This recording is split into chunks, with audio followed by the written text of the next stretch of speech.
Ladies and gentlemen, welcome back to Crime Entertainment. We have here a very entertaining guest. I had the pleasure of meeting this young lady about a couple of months ago when I was Hmm. visiting New York. Please welcome to Crime Entertainment, L Man. How you doing? Ah, thanks for And where's having my me. sound effects button at? And the crowd cheers. I don't do sound effects, if you haven't noticed. So, Thank you for having me on the show. yeah, I'm glad to have you. I've been waiting to get you on here. So like I said, we met a couple months ago at a studio up in New York, and I got to tell you, and I'm gonna be honest, and I don't know if I've ever told you this Uh-huh. since then, but so you were doing the comedic stand-up bit in the beginning, Right, and right, then we kind of had a break. They changed everything around. Then you come back out dressed similar to how you are now, totally different look. right. And I asked the guy sitting beside me, I can't remember, I think it was John Livia. I was like, I said, who's that? And he said, that's who was doing the mega. I was like, no fucking way. I did not know Yeah, that was the same person. I saw my hand to God. I didn't know. I didn't know. I that's didn't so realize it was funny. the same person. Yeah, people were a little confused. It was strange. I have video of it, but I was dressed as I was supposed to be Vinny Gigante, Vincent the Yeah. Chin. I was supposed to be him talking to his daughter. Very strange act. And it was very confusing too. Just a little side note, if anyone is ever in a situation where you're recording for TV and you have a live audience, your live audience often can't hear you if you're not mic'd for the room. So a lot of the room I heard couldn't hear me in the first row. And I found this out hours later. And I'm like, oh, because if you miss a word in comedy, you miss the whole joke. Yeah. So I And I was doing, wasn't sure if we were supposed to laugh or not with it being yeah, recorded. So yeah. like things you were saying were funny, but I was like, I don't know if I'm supposed to laugh or not. And then I heard other people starting to laugh. I'm like, all right, well, I'm laughing because this is funny. I just saw Michael Dowd's white hat and I saw his big smile and I saw Reggiano's big smile. And I saw Jason, my boyfriend, looking awkwardly back at me. And I'm just like, this is the most awkward situation I've ever performed in ever. Because it was like people were afraid to laugh or they didn't want to laugh. Or I was like, maybe they hate me. I It think was everybody strange. was a little unsure because originally I believe we were supposed to Yeah. do it live, and then due to technical Hmm. complications, I think we changed it up. So I think it was a little unsure, but I got a kick out of it. And And the lights are bright. yeah, the lights were bright. The lights are bright on the audience. So when the lights are bright in the audience and you have people that have a history of killing people in the audience, maybe you're, not so compelled to laugh and see Yeah. things Yeah. And you on the definitely lights, don't but the want to lights do a are on. bad job up there either because you want to make sure everybody has a good time. Um, Well, I that's why I have my lights dimmed.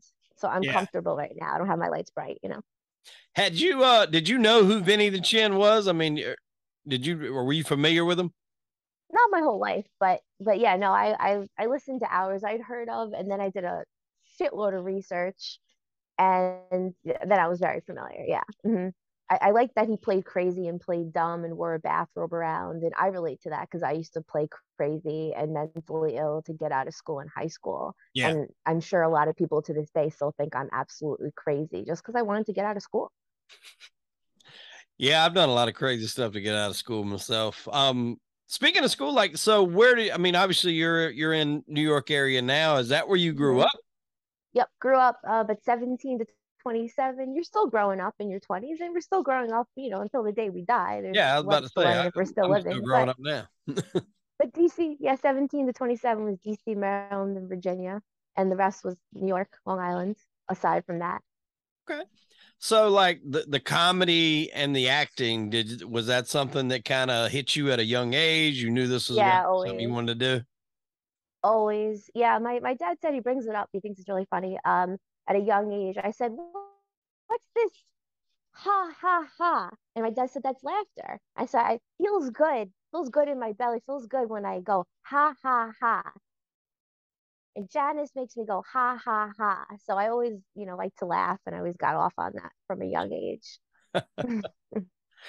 Well, I get that from a lot of performers because we've had comedians on the show, we've had actors on the show, and I think it's just one of those things that where whether you're a sports star or whatever, it's just kind of in you at a real early age. Now, granted, I know some people, get True. into things like this a little bit later on in life, but I think the ones that really have the passion for it, it Yeah. starts at a young age. And you're doing a lot of stuff. I mean, since we became friends on Facebook, I mean, you're doing a lot of stuff. You stay working. You're like the busiest. I get Yeah. tired looking at your Facebook.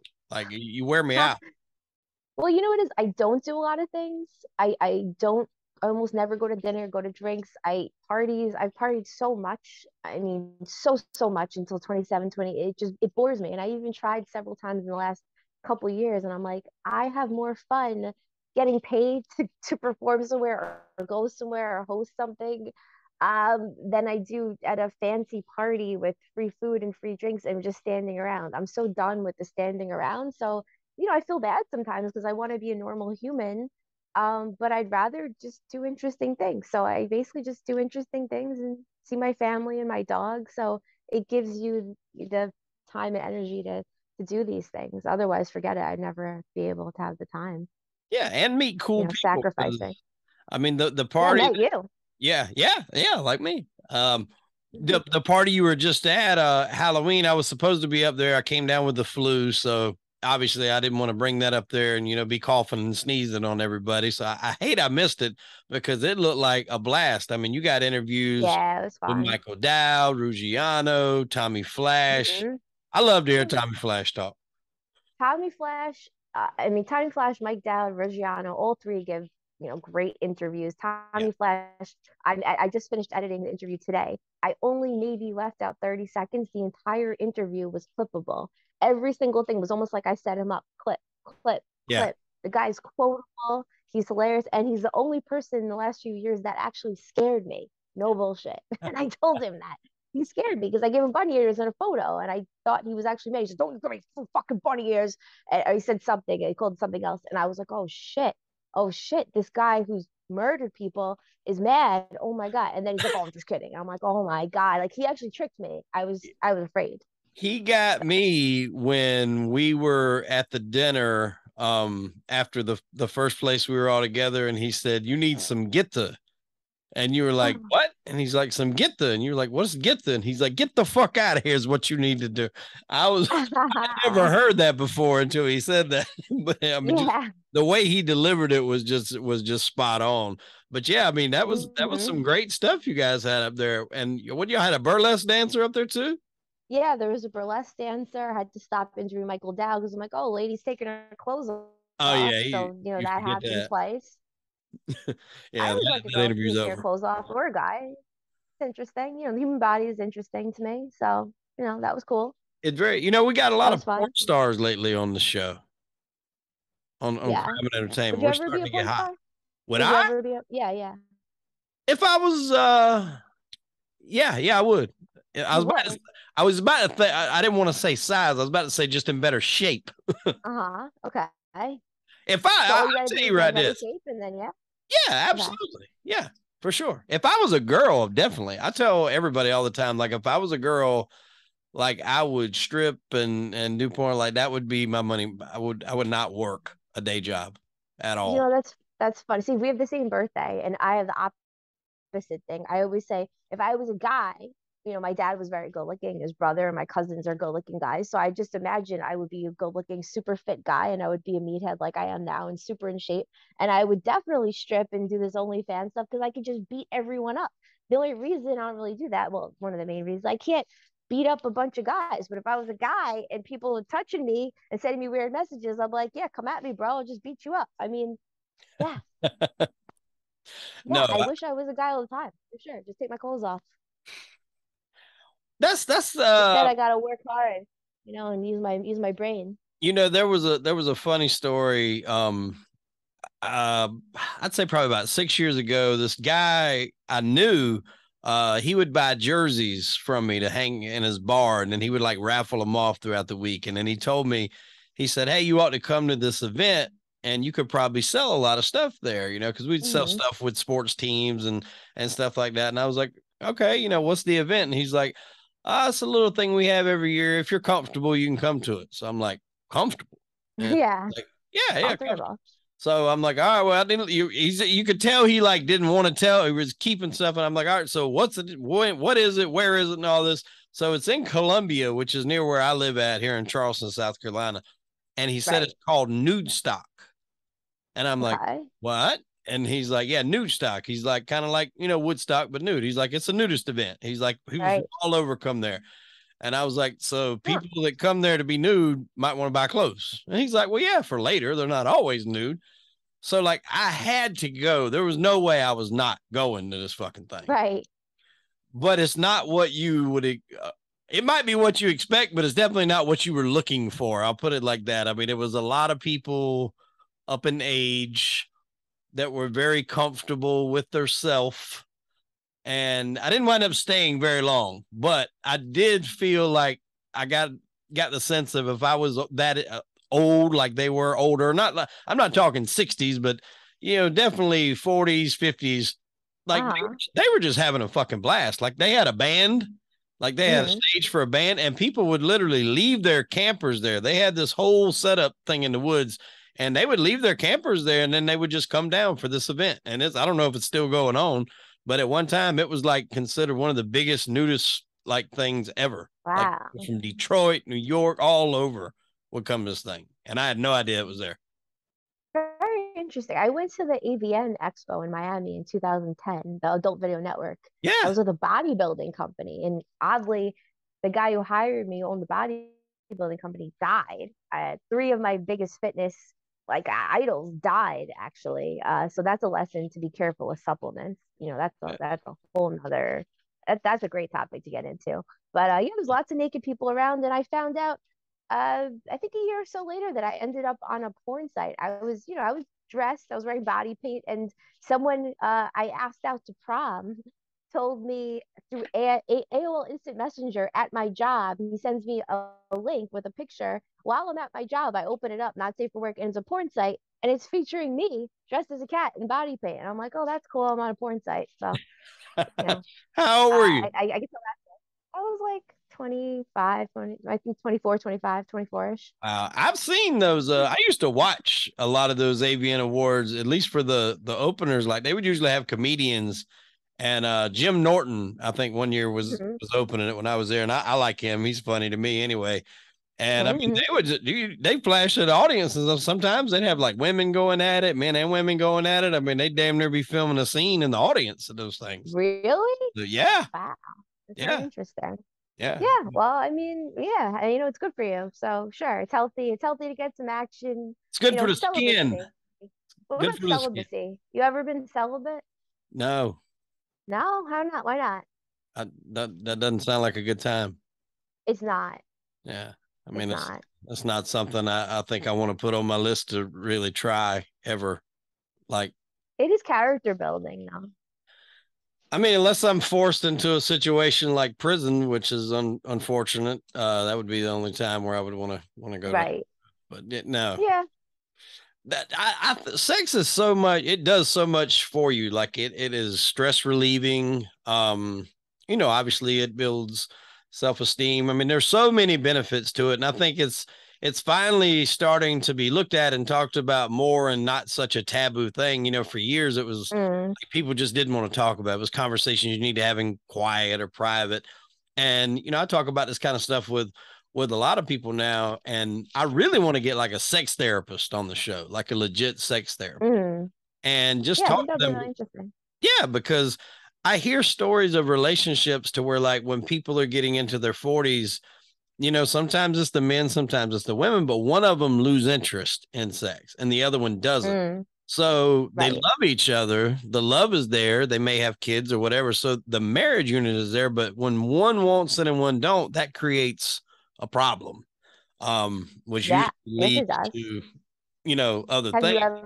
ever been in that situation where like one of you guys wants each other and the other one is done? Luckily, no, not with my wife. Now, before we were married, obviously there was some, relationships where maybe they didn't want it quite as much as me. But luckily with my wife, like we're both very, very active. Like she wants, even if we're mad, like we'll still do it, and we'll say that, like, Wow. I'm still pissed at you, but we got to do this. And, Yeah. go ahead and knock it out. Can't say the same. Yeah, no. I feel like Yeah. I've been married like 3 or 4 times. So I mean, let's just like a 500-year-old person. I could tell you all types of situations. What it's very sad when one person loses interest. I've been that person to lose interest, and I've been on the receiving end once. Not great. Not Yeah. great. No, So I twice, mean, maybe like twice ish. Yeah. but when you lost interest, was it And I'm not talking about like having anything to do with that person. I mean, just was it just, a time in your life, you focusing on work or I mean, once was I was like 24. I think it was like 24-ish, and it's like, when am I going to be with this person for the rest of my life? It's like maybe a little wandering eye. Also, I was super into fitness. I was just about to be a trainer full time. I didn't know it yet, but I got into training full time my first year, and it's like I was just so obsessed with the vanity and being in shape. And I hadn't yet had a downfall, which I soon had, where I lost the ability to work out and even walk. And I just wanted someone who was basically like a Christian Ronaldo, super, super into fitness. And if you weren't, I used to say, if you don't have better abs than me, then I don't want you. I mean, how shallow hell can you get? So now I'm 38. That was 14 years ago about, and I don't care if a guy has abs. I mean, I care about, looks are somewhat important for sure, but God, I was such a freaking monster. I was like a modeling agent. And it's good that I got humbled. I was celibate for 10 months. I taught myself how to be alone.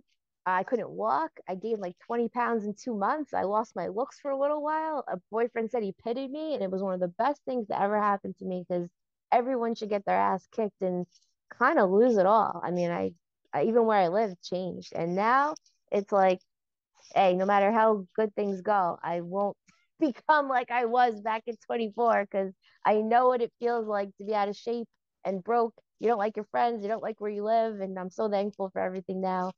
And yeah, I just try to keep everything happy and respectful and great. now I think there's something to be said about, maybe not necessarily hitting rock bottom, but definitely like, Hmm. being at a low point and then building yourself back up because when I talk to friends of mine now, and I've seen you post similar things like this on Facebook, I Hmm. want to talk to like-minded people. I want to talk to people that are striving to do better or striving to do different things. And I feel like I can learn way more from somebody that's tried and failed 4 or 5 times, but finally found their niche, Hmm. whatever it is they're in, fitness, jobs, podcasting, whatever. I can learn so much more from somebody like that than somebody that's already a millionaire, but they got started, they were handed that. They were spoon fed that, Right. hey, run this $1 million business. Well, you didn't build that. There's not really shit Right. I can learn from you. I want to talk to the guy or girl that went to the bottom, that rebuilt and started from Right. nothing and then came up. I can learn so much more from a person like that than somebody that was just given something or inherited something. Now, if you're lucky Yeah. enough to be able to do that, God bless you, but not everyone's that lucky. Yeah. It's like with fitness, I mean, I used to teach fitness full time, but I had sought, guidance from people who just didn't have food cravings. They didn't crave junk. They didn't want to overeat. For me, I've never had a problem with cocaine or drugs. I do like weed and edibles. But no, food is my drug. Food, very simply put, there's books on food addiction. It's a real thing. Oh yeah. And they couldn't answer, these people that don't have the tendency to be a total food addict just couldn't answer any of my questions. Whereas me, I have a health guidebook, and when I deal with people who have these serious addictions, they can't, stop eating ice cream or fast food. It's like I get it. And I've been there, and I've I've been there thousands and thousands of times, and been like, I remember one time I went out with a bunch of friends. I think we went to Burger King or McDonald's, right? You're in your 20s. I'm sure you've done this. Many of us have. You get drunk, you go out with your friends, you get some fast food. Now it's 4 or 5 in the morning, and I have the munchies so bad. I'm on the phone in DC in front of my apartment calling up Burger King to see what time they open so I can get more munchies. And it's like, what are you doing, Jen? What are you doing? And it's things like that are teachable moments, though. It's like, hey, you want to be calling fast food places after coming back from another fast food? Is this what you want your life to be? No, change something. Yeah, that's and Do it. it's hard too for guys like me. Like I work largely in construction. I'm a blue collar worker, so Mm-hmm. I don't Mm-hmm. always have the ability to meal prep or take a good meal. So sometimes it is, kind of got to eat fast. So you got to swing through. I try to eat the healthier option if there is such a thing. So like I will get a chicken sandwich as opposed to a cheeseburger. Sometimes I might take off the top bun, Uh-huh.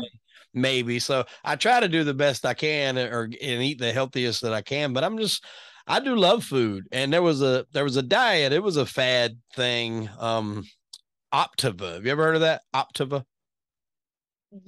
Yes, actually, I had a client that was on it, lost a lot of weight, and I was just on a talk show with a woman who had a massive success story.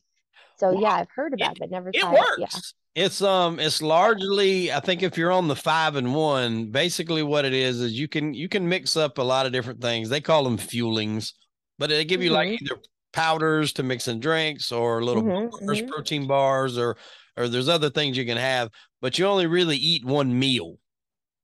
And Okay. I did it for a good little while, and I did lose a lot of weight. And I was thinking like I was going to be starving to death. And for the Right. most time, I was okay. I was good. But there would be some nights to where I have trouble going to sleep. So I have to take Ambien to make me sleep. Well, for some Mm. reason, when I take Ambien, I get hungry as hell. And I remember one Right. night, Yeah. even though I was a little loopy from the Ambien, I remember just going down and just like eating a bunch of bad shit and like a lot of it. And I was just like, why am I Mm-hmm. doing this? I'm not even really that hungry, but it's just like, I don't know. And then eventually I wound up getting off of it. It wasn't the cheapest thing in the world either. But it did show results. Now I'm not sure what you could do with longevity of that. I mean, I don't know if that would be good long term, but I think it would definitely probably help someone kind of kickstart their healthy journey. I think it would be up to you Right. to probably maintain it because I don't think that's something you could or should do for like an extended period of time. Right. Right. Well, it's always good to try different diets. Like people say, "Oh, I tried this diet. I'm so stupid. I did, the Atkins or whatever." It's like, you know what? I like when people try as many things as possible because that's how you learn. So if you Yeah, can get better and take the best of every single diet, which is my diet that I wrote. It's things I've invented and things you've taken from South Beach diet, Chinese medicine, Ayurveda, raw tofu, vegan, meat, carnivore diet. You just learn from as many people things as possible and figure out what works for you. yeah, And if you don't want to do that, then consult someone who's done the research and get it from them. But consult many people have done the research because humans are very flawed beings and everyone's going to tell you something different, correct. and And they're all going to think that they're right. yeah, So, yeah, that actually reminds me. I was listening to a show. It's a guest I've got coming up, and he was a wrongfully convicted. He was in jail for I want to say 10 years, but he now his name's Ryan Ferguson, and now okay. he's like really fit. I think he's into bodybuilding. I know he done like the Amazing Race, Mm, with a friend of his. But while in jail, it was towards the end of his time when he was about to get out. I think he said it was the last 5 months he was in jail. He began trying to like get in better shape to defend himself just because he was very young at the time and he was going in a maximum security prison, which is basically full of like the baddest, worst fucking guys you would right. want to be around. So he was doing it to, I mean, number one, to help take care of himself, but two, help to protect him, against other people. And Yeah. he actually Yeah. wrote a book, like a full book, and I can't remember the name of it now, but it's like success something something. But it was like how to get the best results the quickest and get bigger while you're doing it. And Oh, obviously all this is like legit because he's doing this off prison food right. and regular workouts. So I was just thinking to Yeah. myself, I'm like, Wow. so if I can't follow the book from a guy that was in prison, and the food Right. they have in there, I mean, hopefully, you haven't never been there, but the food is not very, Yeah.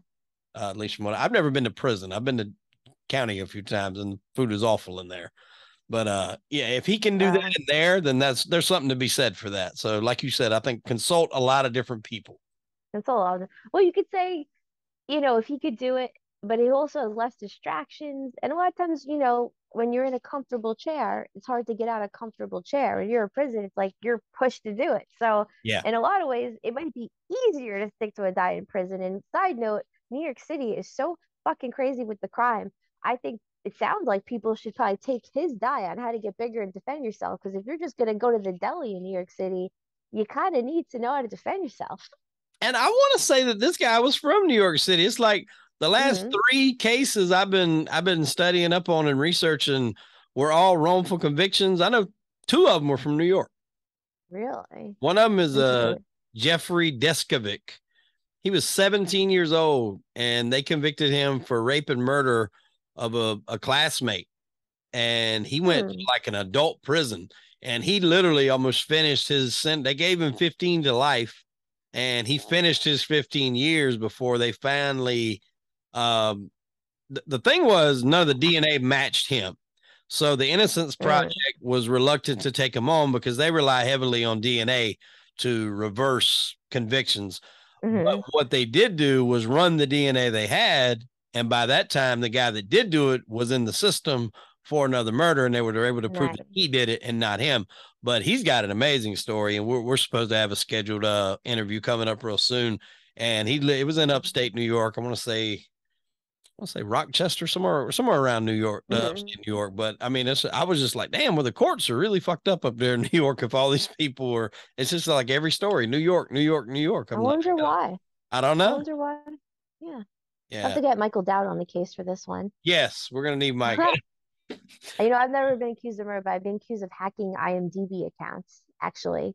Hacking IMDb. A producer, he apologized 3 times and once on camera after, but he actually like unfriended me and I didn't hear for a while. I thought I was hacking IMDb accounts. I said, motherfucker, I'm locked out of my own IMDb account. I can't get in my own. I wish I could hack. And he's like, oh, I know you're really savvy. So I thought it was you. And it's like, wow, hey, you think I'm so happy? I'm hacking IMDb. I'm a hacker. That's actually my first film role, by the way, a Russian hacker. So, it's very interesting what people will accuse you of. Have you ever been accused of something that you didn't do? As a matter of fact, I have. Can you share it or no? Not at the moment, not at the moment, but it's coming. We'll put that on the shelf. Yeah, okay. We're gonna put that on the shelf. We'll have to do a part 2, but that's actually kind of why I'm digging into these wrongful convictions. I gotta wait and get some permissions before I go into it. So that'll definitely be a part 2. But I know people that have, and even not even necessarily stuff that's serious. I've been in jobs before where they've accused people of doing certain things. There was this, it was almost like a rash. I won't say robberies, but lockers kept getting broken into. And everybody was just assuming that it was the guy that was always coming in later than everyone else, but that was his schedule to come in late. Well, they put in I guess a camera or security camera that nobody knew about. They put it kind of like up in the ceiling into the area where the lockers were. And they found out that it was actually one of the custodians that was coming in there and going through the lockers because he had the key. Right. And he was able to come in and kind of go through it undetected. So, and that was a big deal. Like that dude got pissed and he was about to quit because they were like literally took him in the office and was to him about it. Yeah. So, getting accused of something that you really didn't do is that it can take a long time to get over. Yeah. When I accuse people of things, it doesn't happen much, but I've made a few not accusations, but I've had to do some questioning just this year a few times. And my tactic, not that I'm any expert on accusing or getting information, do not text the question, do not call, do not do a video call. You go to that person, you feel their energy, you get close to them, you look them in the eye, you give them no warning, and just boom, ask the question. That's how you do it. Because I told all these people are dating, girls, guys, and they want to know this, they want to know that. And I'm like, stop with the texting, stop with the calls, face to face, and you'll know. Yeah. That's it. Read the energy. That's how you accuse people. If you do that, then they get a chance. They can pretend they didn't read it or didn't see it, or, oh, I was busy, I didn't have a chance to respond. Meanwhile, they're trying to come up with a rational explanation or a way out of it. So no, you're exactly right. And what you want is that initial, you want that initial, and that's going to tell you everything, and you're good. Yeah.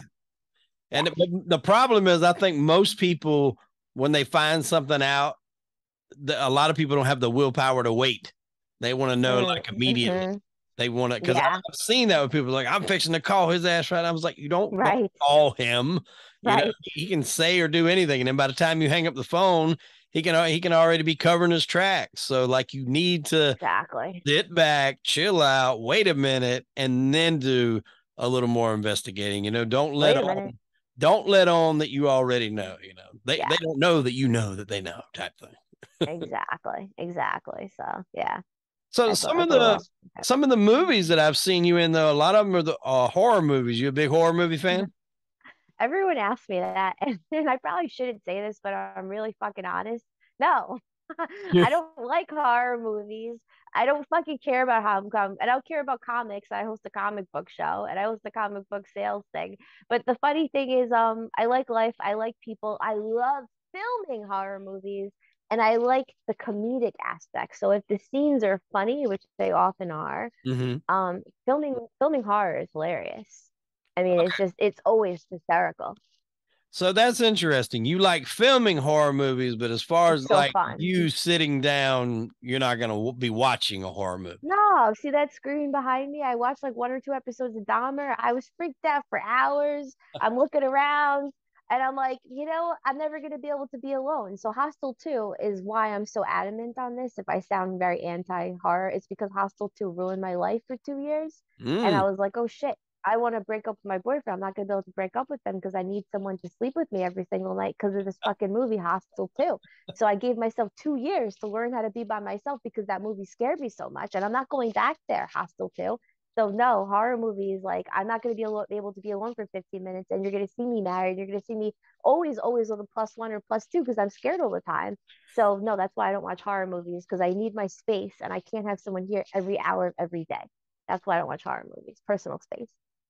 It makes sense. I love Yeah, horror but movies. filming that. I grew up on horror movies, so it's kind of like always been, my little staple. And I think I was even at a young age, I was able to kind of comprehend that, the Jasons and the Freddys and the Michael Myers, Hellraisers, and all those things. They were Mm-hmm. characters and figments of my or not my imagination, but made up characters. They weren't real.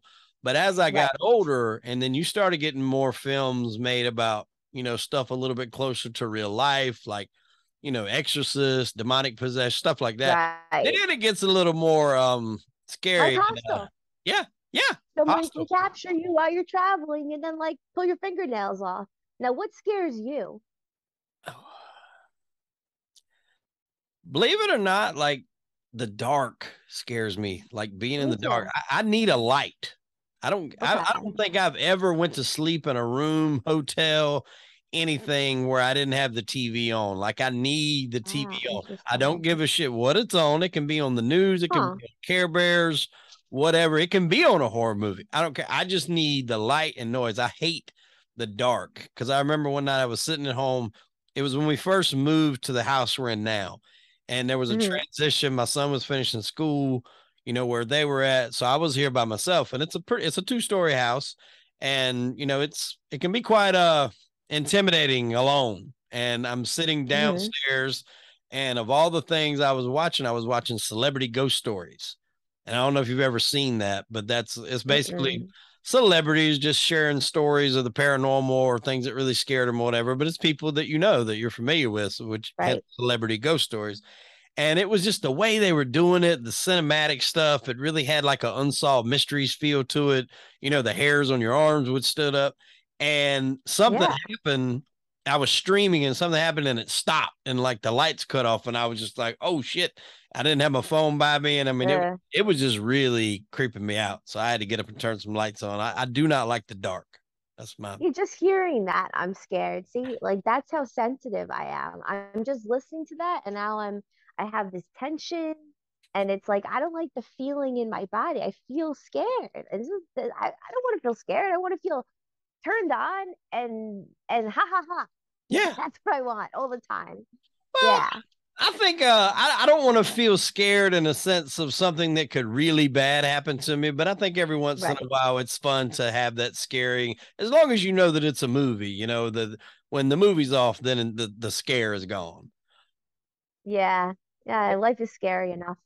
I've had two friends. I have two friends. One girl listens to murder mystery podcasts 100% of the time she's always here. That's a little worrisome. And then the other friend has all these satanic tattoos, and it's like, and your dog's named Damien. I mean, should I worry? Are you worshiping Satan and the devil, which I think one was? And are you taking notes and trying to murder me? So I'm afraid of my own best friends. Well, that's see, since doing this podcast, the people that I've talked to and the things that I looked up, I always say, like, if somebody ever, like, if I died and they had to like go through my browser history or Uh, things I've looked, they're gonna be like, what the fuck was this guy into? Because I mean, you got death and unsolved crime and monsters and drug dealers and drug smugglers and actors. Like, what the hell was this guy doing? But Oh, he sounds like an interesting guy. yeah, I'm just like, I know I'm gone, but just go ahead and go subscribe to the podcast. Start from episode 1 and work your way up. There was a movie that recently come out. You may or may not have seen the previews for it, but it was called Smile. Oh, okay. I don't know much about it. I'm sorry. No. That's fine. It got by a lot of people just because I think when you think smile, you don't think of anything sinister to go along I with do. that. No, You I do. well, you Yeah, would after that I movie. don't trust people that smile too much. And if you really notice, I don't really I almost never smile because I think it's inauthentic. Anyone that smiles a lot, I'm like, nah, I gotta watch out for you, bro, because you're putting one on. I don't fucking trust you. So people that smile a lot, they're scariest. They're scariest. Well, this Yeah. movie would get you because like the basis of it is I forgot exactly how it starts, but basically like one person commits suicide. So the person in front of them sees it. So whatever demon that was, it was in the person that committed suicide, then jumps to the person that sees it. And so it's like a Okay. never ending type thing. So the lead Um, character is a therapist and she's in there talking to this girl. And she's like, people think I'm crazy, but, it takes the place of my loved ones, but I can tell it's not them because they start smiling. And then all of a sudden she just starts mhm. freaking out. She's like, he's here. And she's running out of the room. And the girl like Oh turns wow. around to go pick up the phone to call for help. And then when she turns back around, the girl's not screaming anymore. She's just standing there. She's just smiling at her and then just cuts her throat. And then after Wow. that, now that demon is now into that girl. So the whole movie is, she's talking to these people. She thinks it's really them. And then out of nowhere, they just start to give this big ass smile. And it is so creepy that just a smile. I was like, I don't want nobody to smile at me for a fucking month. Like if you're not frowning, don't even look my way because it was really well done. And those are Sounds the like kind of movies. suicide COVID. Yeah. It's like suicide COVID. Maybe Dr. Fauci can make a vaccine for that, you know? He seems to be able to make a vaccine for everything. I don't want to get you kicked off, so I'm not going to go on about that. But I think Dr. I Fauci can heard help with your the smile problem. your Fauci song. I heard that the other day. I thought that was my idea. And then I see Primetime 99 has an Ouchie Fauci song. I'm literally for the third time listening to Primetime Stein, very funny comedian. And I'm like, this guy reminds me of myself. And I'm in the shower. I'm like, this guy reminds me of myself. And he goes, my Ouchie Fauci song. And I was like, it's on my calendar to write notes for you, which I didn't do. I didn't come on. I was going to prepare for this. I did not prepare at all. But I'm like, that's what Off I the do. cuff. And I was going to write an Ouchie Fauci song, and I see it already exists. So um, I guess a lot of people I have a lot to say about the Ouchie Fauci, and they want to sing about it. Oh, They want to I'm sing sure. about it. Yeah, I interviewed a nurse back. She was like my sixth or seventh episode. Actual like nurse that was still working at the time, and she Hmm. had a lot to say about a lot of the money that went places. Hmm. Hmm. Because like I said, I don't want to risk getting a ban off Yeah, YouTube, but you know where I'm going with that. The money that's there is supposed to be going to incentives. hospitals weren't going places, and it wasn't going to them. Even all the overtime they were getting, the deal was like you had to sign up for so many days, but if you missed any of those days, just say if you had to work Uh-huh. 8 extra overtime days out of the year, well, you missed Right. the last one, you don't get paid for any of those other ones. That bonus is gone. What? Yeah, Okay. you got Huh, paid for interesting. working What's them, her but name? it's I like want to listen to. it's it's you'll be able to tell it. I can't remember the name of it because it's been so damn long, but Uh-huh. Uh-huh. Confessions of a Frontline Healthcare Worker, I think is the name of it. Okay. It's Well, back shout towards the out, beginning. respect. Yeah. Well, that's putting yourself on the line. There's a lot of people that I personally know. I'm sure you know people too that would. I know dozens of people that have information that make the rules, and they can't Mhm. say anything because they don't want to risk their Well, safety. we didn't do video with her for that reason, so that one's not on the YouTube, it's Okay. just on audio. And then obviously we didn't use a real name. We called her Nurse Ratchet. But Okay. Okay. but I was gonna say, I'm like, this girl is wow. Okay. yeah, yeah. Well, we wanted to protect her. Obviously, she's coming Yeah, on and smart. she's talking to us, so we didn't want to put her, out there like that and put her in danger of Sure. losing her job because obviously nurses are paid very well, and well, yeah, at that point they should have been making a whole lot more, and that's what Yeah. kind of shocked me the other week when I went. I was feeling bad, and then he's like, "You got the flu," and I'm like, "I didn't think that existed anymore. Like, what the hell? It's back. Right, right. I'm back like '90s fashion." Yeah, that was a weird time. There's a lot of people putting themselves on the line. I remember a friend, his mom was a respiratory therapist. So a lot of respiratory therapists had a lot to say, especially in, March 2020, Oh yeah, April. That was people wanted to know, how do we breathe? People have breathing problems. And he said, I don't care. She doesn't care. We'll risk it all on the line, to talk with you. And I said, I don't really feel comfortable because it's going to be thanks to me that you guys are going to be bothered by the public. So yeah, I actually said, why don't you just out yourselves on your own channel? Because I don't want to be responsible for house break-ins or yeah, God knows what can happen, murder, yeah. or just unfriending. I don't want to even be unfriending. I'm responsible for an unfriending.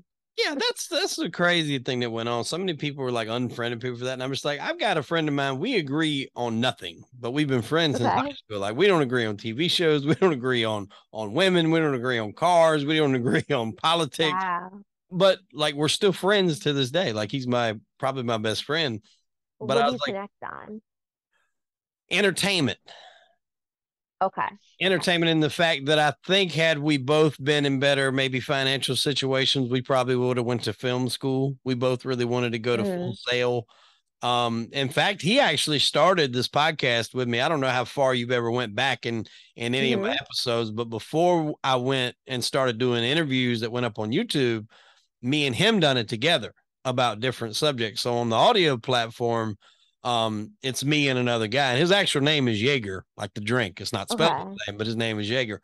And we done it for that's a good look, it's a couple months. And then I mean, I knew from the get-go he wasn't going to be in it for the long haul, but it worked out because it rolled long enough until I started being able to get a lot of interviews booked up. And then he was like, all right, you got it from here. I know, I got faith in you. And I wasn't mad because I knew that's how it was going to be. But that's what we've kind of always connected on. We were wrestling And fans you're in high opposite. school. Yeah, we were totally opposites. I mean, he's really big Okay, into because that could be good. photography. Okay. Yeah, so he was a photographer at my wedding. Do you think that you could be married to someone who's like a complete opposite if you don't connect on a lot of things? Nah. They say opposites attract, but I don't know because me and my wife we agree on a lot. She does not like horror movies or anything too serious. Like Mm-hmm. I watch a lot of documentaries and stuff like that on, unsolved cases, unsolved this or that. She doesn't. She needs comedy before she goes to bed. Okay. Doesn't watch horror movies, but outside of that, like we both have the same interests. We both like the same types of music, which is a broad stroke. It could be rap one day, it could be rock, it could be country. We're both very very diverse in our music taste. So that puts us where we can go to any bar and have a good time or hang out and, enjoy ourselves, whether it's Actually, country. there's a study I read it probably 2012 to 2014, an actual study. There's probably multiple. Simply put, if you enjoy the same music taste or similar, you're more likely going to be romantically compatible. And the way I'd explain it is like radio stations and sound. Some Yeah. people even say they that spirit or aliens or humans can identify you just by your voice and the resonance, and you carry so much information in your voice and sound. Mm-hmm. So I've noticed that too. I saw someone for years on and off, and musically, I hate like everything. He likes show tunes. He actually sang me. I think he sang me as a treat, like a Broadway show tune. I don't give a fuck about Broadway. I want to listen to Ice Cube. You can do it. I don't. I want to. I mean, I want to listen to Marilyn Manson, The Beautiful People, or even Fiona Apple. I don't listen to a grown man, sing me a show tune. Like what the hell? So yeah, no, we weren't compatible, and many examples of that. Yeah. So Music. music. That's why Yeah. I think I have faith in your marriage because of Yeah. your similar music taste. Yeah. That's That was promising. It's key. very We important. met on a dance floor. We were in it's Oh, crazy okay. how we met because like she was at a club was really hot at the time and it burnt down and then it It was reopened. really hot. Yeah, it was really hot. Wow. So by the time it Yeah. reopened, there was a lot of steam behind the reopening. It was like, all right, oh, so and so's open back up. Everybody's going there. So she came Right. one weekend and I didn't see her. I didn't bump into her. I didn't know her at all. We didn't know each other, but she bumped into a classmate of mine. And I guess they got to talking outside. Well, then the following weekend, they came back.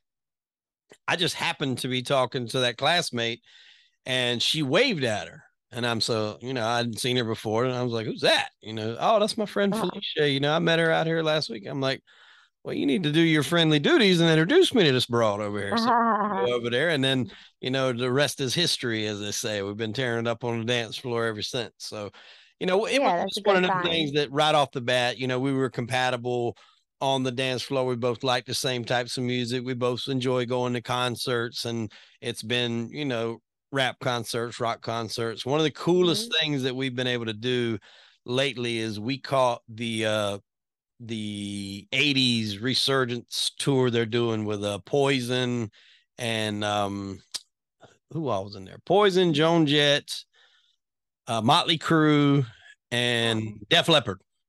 wow. Yeah, that was a hell of a lineup. But when Def Leppard come on, they closed the show, and it was hot. It was really hot, and then it started to get cool, and it Okay. started raining. And like when I say raining, I'm talking pouring fucking rain. But like they didn't, I was like, oh, they might have to stop this show. It wasn't lightning, but it was Yeah. raining. And he was like, we got equipment. We've been doing this 40 something years. He's like, we don't stop for no rain. I don't know about y'all. And they just Wow. played, and it was like they were playing, and then the lights were going, and you're looking up, and it was so cool. I was soaked to death. Like, I mean, just there wasn't a dry spot on me, but it was just really cool. It was one of them things where like you just didn't care. You just didn't care how wet you, Yeah. and nobody left. Like It nobody. rain's very cathartic. Like rains and showers. Yeah, a hot rain, I mean, it can change your whole physiology, some people say. I mean, some Yeah, people spiritually would say go out in the rain and shower and it'll change everything about you. It's maybe if you believe it will. yeah. But yeah. So you're Sometimes really turning in your touch concert to with a your spiritual experience. yeah. You're really in touch with your spiritual side. I can see that you believe a lot in that. Yeah, I'm not religious, but I guess spiritual rules of moral code, kind of like Yeah. martial arts. They talk about like rules of honor. Mm. I'm big into that. I don't really do much martial arts. I mean, I've done some sword fitness stuff, but yeah, I'm really big on honor, doing the right thing, pay it forward, and it's that's pretty much rules everything around me. It's like honor and rules everything around me, not cash, rules everything around me. There you go. Yeah, I Yeah. should be more cash focused. So what is your goal like moving forward? What if you had your way, what would you be doing 10 years from now? Where would you be at? 10 years, I'd be 48. I mean, truthfully, the plan, I'm not sure of the exact timeline, and I often say 2 years to 10 years, I'll be doing a lot of entertainment work, always part-time health. I wrote a health guidebook years ago, but very simply put, I created a health protocol that's helped some people, and it's helped some people a lot, like some people suicidally, or my radio host, Charlie Saladino, said that truthfully many times that he doesn't think he would be alive through COVID if I didn't help him with his health, with my health protocol. So, very simply put, one day I would like to go back into teaching this protocol that has been life changing and life saving on more of a full time basis as I used to do. But with the current climate, with sharing cures that are not related to pharmaceuticals, it's not a kind world, Yeah. simply put. And I kept falling into acting and hosting and modeling and radio. I've been literally falling into things, even stand-up comedy. I did not agree to do my first stand-up comedy show. I agreed by accident. I've like fallen into all this stuff one by one, even songs. Um, so if I keep falling into this entertainment business, the plan is to build a platform and then eventually, hopefully, the world will have less censorship and go back into teaching health and meld the two, meld live events with my old health classes. So think of fun health classes and dancing stuff. And my fitness classes were crazy. Mixed it with stand-up comedy and Yeah. concert and movies. Yeah, because health alone is kind of boring. These health people are like, I'm gonna wake up at 6 in the morning, and it's like I was part of that world, but Yeah. I was always like, this is kind of fucking lame. why do we have to have this attitude, take it so seriously? It's like, why do I have to talk a certain way? Okay, lift your legs, do this. Why do I have to do that to get people healthier? So yeah, so you'll see in 10, 20 years, I'll be merging together entertainment and health, and the worlds that often don't go together. They often don't mix. That's like crime and entertainment almost, the show name there. You don't really hear those two together like that. Yes, my dad asked me, he's like, how do they go together? So I was trying to explain to him. He's like Law and Order? Is that crime and entertainment? He's trying to understand your show. Well, the basis of it was I wasn't really sure what I wanted to do because when I started this, I kind of went down the rabbit hole of true crime, which I think most of America did during the pandemic. I think podcasts really kind of not blew up. They were already a thing, but I think it definitely kind of had They blew up. an insurgence and then Oh people doing their own things. And, I really got kind of immersed in a lot of the true crime stuff. And so that was initially going to be it. And then I got to looking and I was just like, man, there's a gajillion true crime podcasts. Like it's going to be very hard to make a niche or to gain a following. I said, but if we switch it up and do crime and entertainment, that opens the door to really whatever I yeah. want to do. So it doesn't always have to be crime related. So that entertainment aspect of it was kind of just my way out to interview, people like yourself or people in the wrestling industry or, former wrestlers or people in, actors, some of which who played criminals, some haven't, but, comedians, we've had them on the show, singers, it's just been a very eclectic group. We've had lawyers on the show. I had the former mayor of Las Vegas on the show. Oh, that's interesting. Yeah, that was Yeah, both I because he mean, was very entertaining and he represented. If you ever seen the movie Casino with yes. Joe Pesci and Robert De Niro, okay, I so was just looking at a poster of that movie right before the show started. That's weird that you mentioned that. that's that he represented all those guys, and in fact, there's a scene in court where Robert De Niro is in court.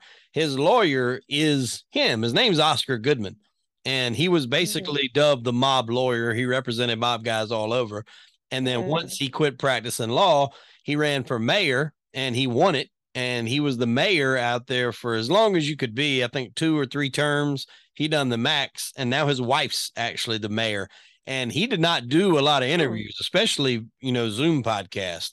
So I'm one of Right. the only ones on Zoom that he's actually ever done. Very cool. Yeah, so I was really proud of that one. Hats off. Crime and entertainment. I mean, a crime's not really worth doing if it's not entertaining. I Exactly. mean, every time I really haven't hurt people in my life. I don't, it's very, very few physical altercations, but one of my fantasies is to shove a turkey sandwich down someone's throat. Just they're in the middle of talking. I'm like, turkey sandwich. Ugh!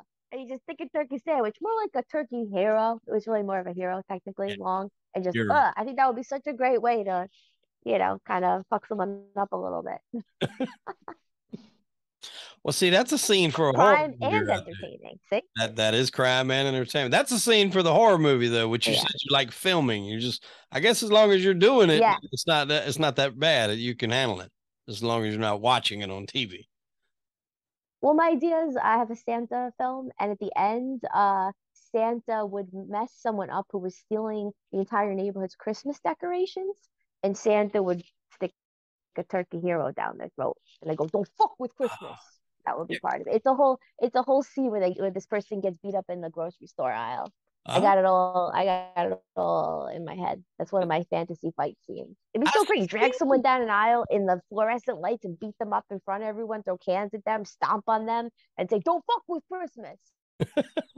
That's a fucking great crime scene. That's great. Fucking great. I mean, I gotta film it. It's gotta happen. You got to. I seen a movie coming out the other day of like a Santa coming in a house with some robbers in there, and he's like kicking the shit out of all of them. I can't Hmm. remember the name of it. I know John Leguizamo was in it. He's like the bad guy. Huh. They're in the house to rob it, and the Huh. Santa comes in, and the kid thinks it's really Santa, but he's like fucking people up in there. I can't remember the name of it, but it looked Ah, that very sounds weird. cool. Looks kind of like a over the top action movie. That what you're going into, not like a real action, but just a way over the top, really, Yeah. really out there action movie that you're going into. Yeah, I feel like they should just redo every Steven Seagal movie. Maybe I'll do this and I'll just replace Steven Seagal with Santa. Like, Yeah. Under like, Siege. yeah, Santa on the siege. Santa's gonna take care of business, risky business, Santa. So, I mean, you're really into your health. You're into your acting. You're into, the comedy a little bit. What do you do? What does L Man do for fun? Like, or do you have time That for fun right now? That is what you do for fun. That is yeah, I decided probably 15 years ago, I'm like, I'm just gonna take every single thing that I think is fun and cool, and why don't I become a professional at it on some level, either low level professional or higher, and just make all my hobbies my work. So some things I'll accept lower pay for them because I'm like, everything is pretty much for fun, and I want my work to just be something that, like, I look at my dad, he's a dentist, he runs a dental office, working all the time, not that much time for social life, but he loves it so much. He's such a fucking nerd. He loves playing with teeth and he loves talking to his patients. They have such a good rapport that he doesn't ever want to hang out. And it's like when I'm on a film set, for example, we wrapped Tiger Babes. I had so much fun with everyone. I'm so creative that I don't need to be like, oh, I really need to go to dinner. I really need to get a drink. It's like that's more fun than going to any dinner, going to any drink, and going to almost any party. yeah, So yeah, making my life just fun. And now at 38, I'm doing it. But at 30, I had to hustle. I had to go to cosmetology school. I went to acting classes. Am I still a good actress? Yes and no, no and yes. But it's like, you put the work in and then all the things you like to do for fun on some level, you can do them, get paid at more of like a professional career level. yeah. And I mean, I'm kind of getting to that point too, to where like I enjoy. I wouldn't consider like what the dinner and everything we had after that show in New York Right? partying, but I enjoyed that because it was networking. Like I met you and I met Jason and I met Right. Tommy Flash and I was meeting all these new people. That was the first time I'd ever met, Michael Dowd and then John Livia, who runs the Serious Right. Silliness podcast. Nick Christophers, who by that time I had interviewed, but I had never met him like personally. So that was just like really cool to, go to something like that, meet Mm-hmm. people in person and network and help get your brand out there. That's kind of like where I'm going. That's what I want to do. Be Yeah. more into that and grow the brand. And even if it doesn't grow my brand, even if it just you never know what door will open for a connection for anything. Right. It could be a job, Right. there's no telling what it could be. So just kind It of was definitely an enlightening dinner, and we met at the dinner. Actually, if I didn't go to dinner, I wouldn't have met you. But I think that's the last time that I went to dinner. It's so rare and few and far between. And this is a very douchey thing to say, and I'm gonna acknowledge that I sound like a total fucking snob for saying it. And maybe I am a fucking snob, but this is the truth. I said this on the phone to someone very famous who called me a couple of days ago, might cast me something, wants to meet for dinner. And I said, I don't really like to meet for dinner. Like, I like to go for hikes. Can we just like walk and talk on a hike? And he's like, set on this dinner thing. And I'm like, I kind of hate, I never go to fucking dinner, whatever. But I said to him, I said, the truth is, unless you can give a TED talk or you're paid to speak, I don't go to dinner with you. And I don't want to go to dinner with you. Because the worst thing is sitting across from someone. And I mean, if it's going to be that good where I can quote you when people pay to hear you, then I can deal with spending valuable time at dinner. Fine. But otherwise, I come home and I'm actually depressed. I'm like, what did I do with the last hour and a half to 4 hours of my life? I didn't learn anything. I was yeah. like, what am I doing? No, It's just dish out money. It's horrible. So that's the rule. Yeah, if you can I get know paid to speak, exactly let's what do you're it. talking about because I've got a really bad habit of just kind of getting lost and knowing I have stuff to do, but I'll just be searching Hmm. through my phone, looking at YouTube videos or all kind of stuff. And in a way, it's work because I'm looking at different stuff, but it's really Hmm. just killing time. And then I look and I'm just like, damn, that's 2 hours went by.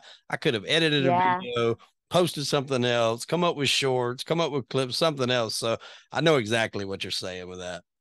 Yeah, the time management thing, it's like I'm so crazy about it. It just time just it just slips through my fingers. It gets away from you.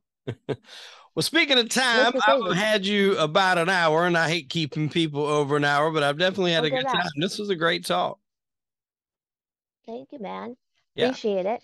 we will Nice definitely to have to get chill. together next time I come back up to New York, which hopefully will be soon because I was so pissed I missed that last one. Because by Saturday, I actually started feeling a little bit better, but it was like Saturday Mm. night. So, I Well, we're didn't, just getting started. oh, yeah. I know I'm getting started. I guarantee you in 2 years we'll have much greater things to invite you to. So no FOMO. And all good. that's cool because it's only like an hour and a half away. Like you get in the plane, you go up, you get your drink, you Oh, finish okay. your drink, and then you're going down. So it doesn't take long to get there at all. So That's a great sales pitch for traveling. absolutely. Well, if you got any, you want to tell everybody, where to go to follow you, your Sure, YouTube sure. channel, social medias. Just Google L Man, EL Man, the man. You'll find me possibly on Facebook, but I think they blocked me for some strange reason. Jen is L Man on Instagram, and just Google that shit. Jenny Feldy if you can't find anything, and if you can't find it, it's tough. Who cares? Oh Well, well, oh I'll well. make You'll it figure easy it out. for them. You I'll know, put some of the do the thing. links in the show notes down there, so they all they got to do is click. There you I go. felt bad because I couldn't find you on Instagram, but I think I added you like a week ago because you shared a reel of mine. So Oh I guess yeah. you were following Mm-hmm. me, and I was like, oh, I know who that is, and I was looking, but I never could find that for some reason. Yeah, like Jen L Man. You're like, what that? What? Yeah, very confusing. And I'm like Diddy though. I'm like Diddy. I change my name every year, so whatever. Yeah. Okay. Yeah, P Diddy, Puff Daddy, P Combs. Did you see him in the Joker outfit? I did not. He was in my dream though last week. I had a dream that I was making a song with him. But no, I was just thinking about the Joker. I gotta see that. He I heard the audio. I thought he lost his fucking mind. Like he was about to fight like an actor from Power. He was on the streets and he kept like doubled over laughing and he was laughing like the Joker. And I mean, he had a great costume, but I was like, he's either drunk or he's really letting this damn Joker thing go to his head. Like, Yeah, I yeah, you mean, got to I get Google it. it. Just Google P. Diddy Joker and just I take a look at heard the it. audio. I heard some of the audio, and it was great. I fucking love Diddy. I mean, he's just awesome. I had a dream about making a song with him. Like we were doing the overlays. We already laid everything down, and it's when you go in, you just go, Yeah. like you're kind of harmonizing. They call it, and we were doing that. It was sick. So in my dream, he was fucking cool. Bad girl for life. Yeah, there you go. Well, we definitely want to have you back on the show later on down the road, and hopefully we'll get back up to New York and we'll do some content together real soon. I appreciate you stopping by the show very much. Thank you very much. Thank you very much. You look marvelous, and thanks for having me. Thank you. Ladies and gentlemen, I am Hollywood Wade. That was L Man, and unfortunately, we are out of time. So tune in next week for an all new episode of Crime and Entertainment. See you, Jen.